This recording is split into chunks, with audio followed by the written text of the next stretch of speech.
What's up, guys? Welcome back to the channel. On this episode, we're going to talk about the 5 things that I do on a regular basis to create a show. Check it out.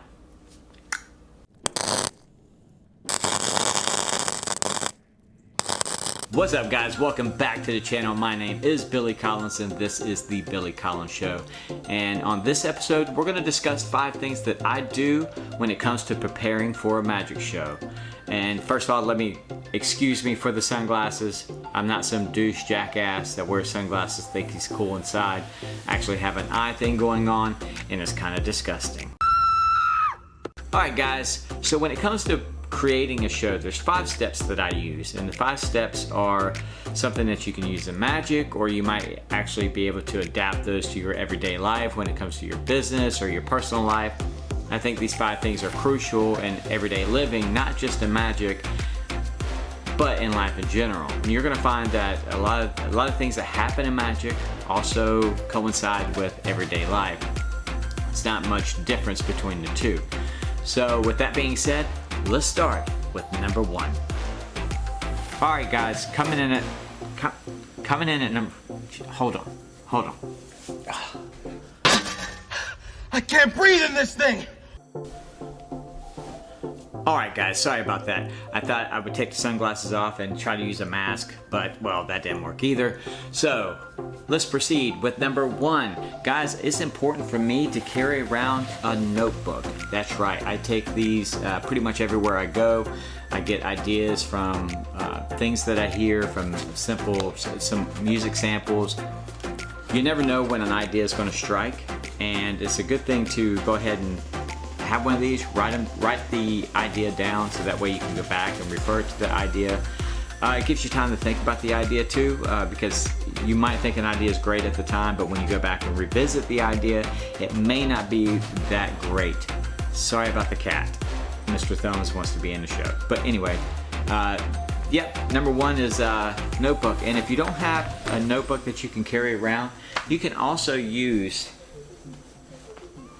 your phone. Most of the phones now come with their own note-taking ability, so you can actually hit the speaker button, go ahead and type in your notes, or you can just speak your notes and it will keep it, and you can email it to yourself or whatever.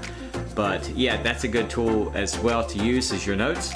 And once you do those ideas and go back and visit them, I like to take those ideas and transfer them to my laptop.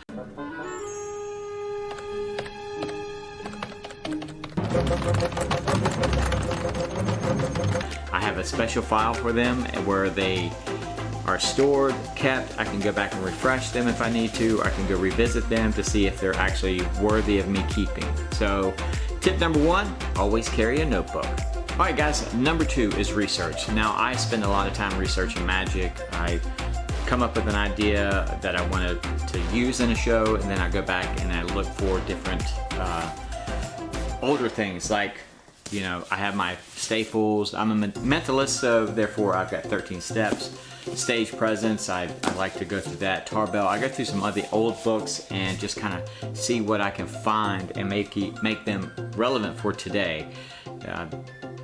Nothing in magic is actually new and groundbreaking. It's pretty much the same thing. It's just the way we present and the vehicles that we use to present those ideas. And I think that you could find, with whatever you do, some of the ideas have probably already been done. You just have to modify them and make them relevant for today.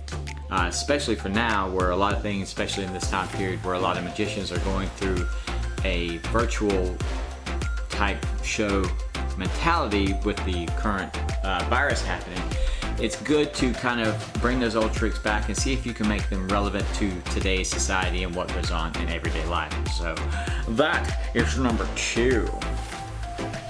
Alright guys, coming at number 3. Yeah, you see, number 3. Number 3 is very important because it has to deal with music, timeline, and stage positioning. Guys, when it comes to music gives a little more feeling, a little more pizzazz to your show, makes it pop a little bit more. So I think music is very important. It's also important to research your music. Going back to number 2, research your music, make sure that the music fits with the trick that you're doing. You might want to add some sound effects or however you want to do your presentation of the trick. 2, your timeline. Timeline is super important. You want to lay out everything, make sure it fits within a time frame, that the music flows with it, that your sound effects flow with it, that your time management of the audience, your audience participation flows with it. So timeline is huge and very important. And last but not least, your stage positioning. Guys, you have to really be careful about your stage presence, your stage positioning. You never want to turn your back to the audience. You also want to cover your angles and make sure that you're safe and that nobody's being exposed to the method or to whatever's going on. It's also good to do stage positioning, so if you have an audience participant come up on stage with you, you know where to position that person just right so the audience can see, as well as you can perform the trick to them, or they can help you out on stage.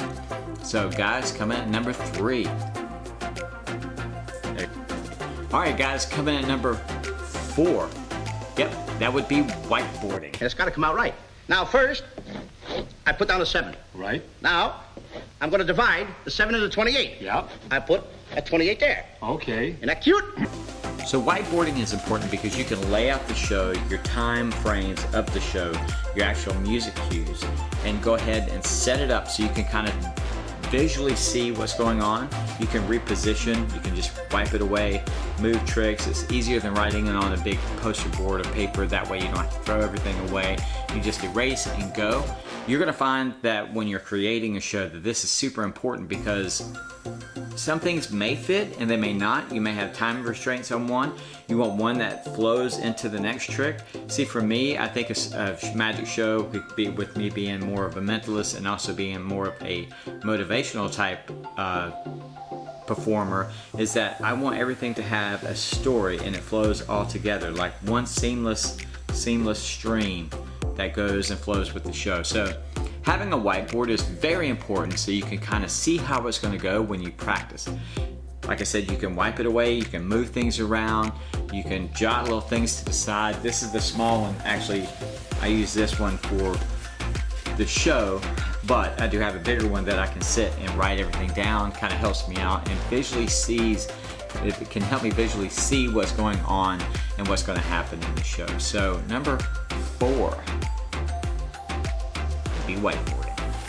Alright guys, number 5, and this probably is the most important of all 5. Whether you're doing the magic, whether you're in your business, or whatever you're going to use these methods for in your life, this is very important. For a magician, it's all about the practice. About practice?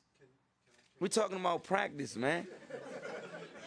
So it's useless to go through all those other steps if you're not going to put the time and the effort to actually practice. That's why you put your whiteboard out, so you can practice the timelines, make sure that everything flows. You want to make sure that your music is on point, that you are hitting your cues, your stage. Even though if you're in your living room practicing, who cares? You can kind of get an idea. A stage, for the most part, you can get a pretty good idea of how a stage is going to flow. You may have some angle issues that you have to kind of take care of when you're performing or reposition yourself, but for the most part you can kind of tell as far as practicing in your living room, all the things. Plus, if you have a trick, especially if a trick that you haven't done before, you want to make sure that that thing is on point, that you're 100% down with that trick. There's no worse feelings, and it's going to happen. You're going to screw up on stage. All of us do. We've all done it. But a good way to avoid screwing up is putting the time, the effort, and putting the power behind the practice. And once you do that, you're going to find that you're more comfortable when you step on stage. Your chest pops out. You're ready to present this, and you're proud of what you've done. So do not discount. Number 5.